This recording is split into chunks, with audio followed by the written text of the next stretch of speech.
మన్యం జిల్లా సీతానగరం మండల కేంద్రంలో వెలిసిన శ్రీ శ్రీ శ్రీ వేణుగోపాల స్వామి ఆలయంలో కార్తీక మాసం సందర్భంగా పూజలు, దీపారాధన, అన్న సంతర్పణ కార్యక్రమాలు ఘనంగా నిర్వహించబడ్డాయి.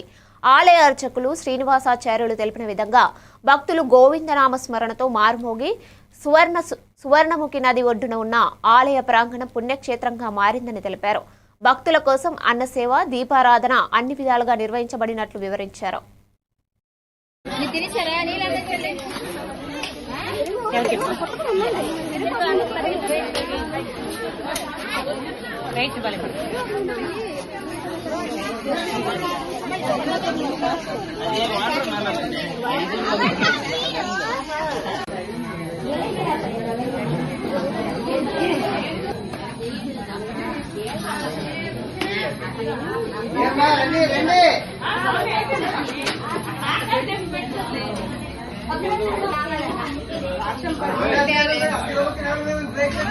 అలా సీన్ ఇస్తా సీన్ అని